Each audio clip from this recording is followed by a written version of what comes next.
நம் ஆண்டவர் இயேசு கிறிஸ்துவின் நாமத்தினால் மகிழ்ச்சியும் சமாதானமும் நம் அனைவரோடும் இருப்பதாக. திருத்துதர் பணிகள் 9:10-18 முடிய. தமஸ்குவில் அனனியா என்னும் பெயருடைய சீடர் ஒருவர் இருந்தார். ஆண்டவர் அவருக்கு தோன்றி அனனியா என அழைக்க, அவர், ஆண்டவரே, இதோ அடியேன் என்றார். அப்போது ஆண்டவர் அவரிடம், நீ எழுந்து நேர்த்தெரு என்னும் சந்துக்கு போய் யூதாவின் வீட்டில் சவுல் என்னும் பெயருடைய தச்சு நகர்த்தவரை தேடு. அவர் இப்போது இறைவனிடம் வேண்டிக் கொண்டிருக்கிறார்.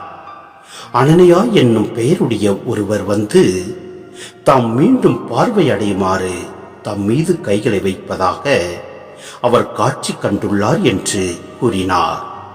அதற்கு அனனியா மறுமொழியாக, ஆண்டவரே, இம்மனிதன் எருசலேமில் உள்ள இறை மக்களுக்கு என்னென்ன தீமைகள் செய்தான் என்பதை பற்றி பலர் கூற கேட்டிருக்கிறேன். உன் பெயரை அறிக்கையிடும் அனைவரையும் கைது செய்வதற்காக தலைமை குருக்களிடமிருந்து அதிகாரம் பெற்று இங்கே வந்திருக்கிறான் என்றார். அதற்கு ஆண்டவர் அவரிடம், நீ செல்.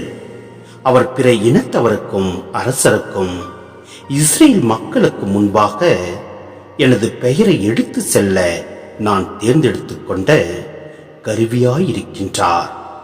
என் பெயரின் பொருட்டு அவர் எத்துணை துன்புற வேண்டும் என்பதை நான் அவருக்கு எடுத்து காட்டுவேன் என்றார்.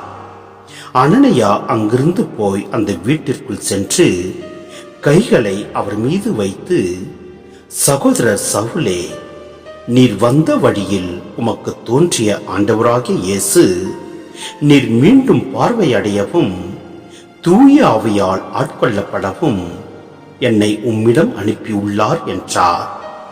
உடனே அவருடைய கண்களிலிருந்து செதில்கள் போன்றவை விழவே அவர் மீண்டும் பார்வையடைந்தார்.